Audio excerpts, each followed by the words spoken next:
सुबह अलार्म बजता है, आप स्नूज़ भी करते हो, आप फ़ोन को उठाते हो, नोटिफ़िकेशन, रील्स, व्हाट्सऐप ये सब मैसेजेस देखने के बाद आप एकदम से बोर हो जाते हो और आपका मूड डाउन हो जाता है।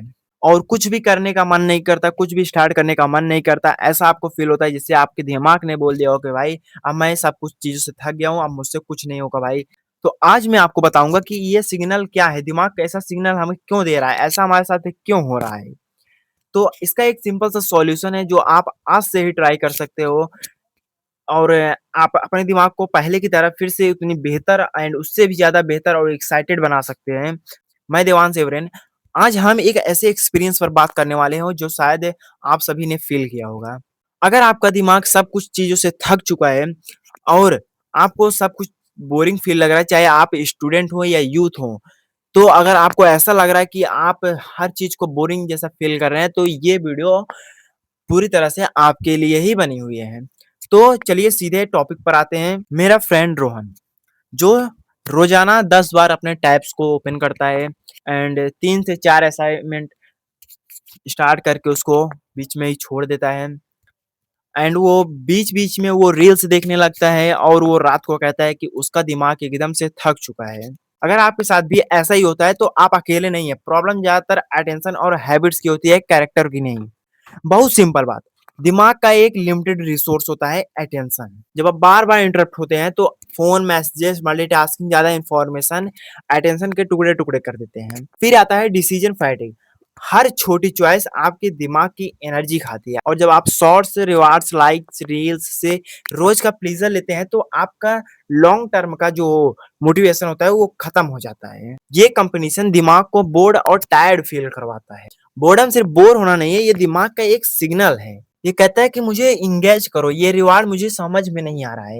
अगर आपका डेली रूटीन हाई स्टिमुलस से भरा हुआ है तो आपको सिंपल चीजें भी बोरिंग लगने लगती हैं। तब तुम कहते हो कि मेरा दिमाग सब कुछ चीजों से थक चुका है। लेकिन हाँ, अगर तुम ये सब रोज फील करते हो तो पहले बात याद रखना, ये तुम्हारा फॉल्ट नहीं है, ये इन्वायरमेंट और हैबिट्स का एक इफेक्ट है। अब मैं आपको सीधे और प्रैक्टिकल रूल्स बताऊंगा, अगर आप स्टेप बाय स्टेप अगर उसको रोजाना रिपीट करते हैं तो आप उस पर फोकस करेंगे तो आपको लाइफ में कुछ ना कुछ चेंजिंग ज़रूर मिलेगी। आपका दिमाग थोड़ा बहुत तो एक्साइटेड होगा ही। तो आइए शुरू करते हैं, वो कौन-सा स्टेप होने वाला है। फर्स्ट स्टेप है पोमोडोरो। अगर आप एक काम को एक बार में 25 मिनट तक करते हैं तो आपको बीच-बीच में आपको 5 मिनट का आपको उसमें ब्रेक लेना होगा। आपको ऐसे लगातार अगर आप लगातार अगर काम कर रहे हैं तो आपको ऐसे बीच-बीच में ब्रेक लेना होगा, 3 से 4 बार आपको करना होगा। एंड दूसरा स्टेप है डिजिटल डाइट। डिजिटल डाइट में आपको क्या करना है, जो अनयूज्ड एप्लीकेशन है उसका आपको नोटिफ़िकेशन ऑफ करना है। रील्स, शॉर्ट्स, यूट्यूब शॉर्ट्स पे इन सभी चीज़ों पे आपको टाइम लिमिट फिक्स करना होगा। एंड जो आप 10 मिनट तक लगातार आप जो स्क्रॉलिंग करते हैं, 10 मिनट का 40 मिनट तक कब स्क्रॉलिंग करने लग बैठ जाते हैं आपको पता नहीं चलता। तो उसमें आपको जब आप 10 मिनट स्क्रॉलिंग करेंगे तो उसमें से आपको टाइम निकाल कर 5 मिनट अपने किसी स्किल पर प्रैक्टिस करना है।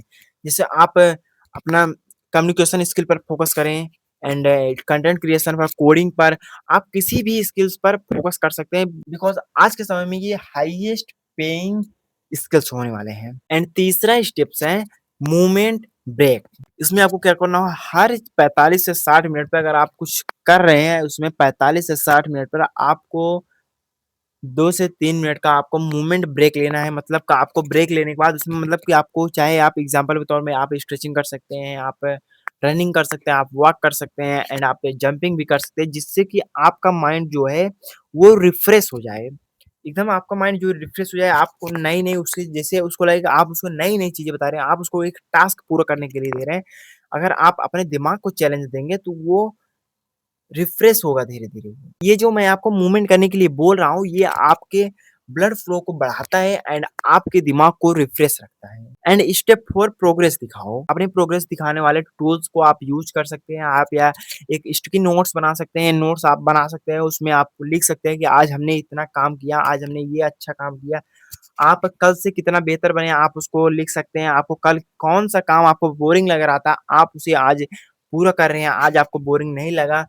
वो चीज़ आप उसमें नोट्स में लिख सकते हैं एंड जब आप छोटे जीत को देखते हैं तो आपको एक नेचुरल मोटिवेशन मिलता है बिना सोशल मीडिया के। जो लोग कहते हैं कि मेरे पास टाइम नहीं है, तो मैं उन लोगों को बता दूँ, आप लो वैल्यू स्क्रॉलिंग कम करके 10 से 15 मिनट अपने पॉकेट्स बना सकते हैं।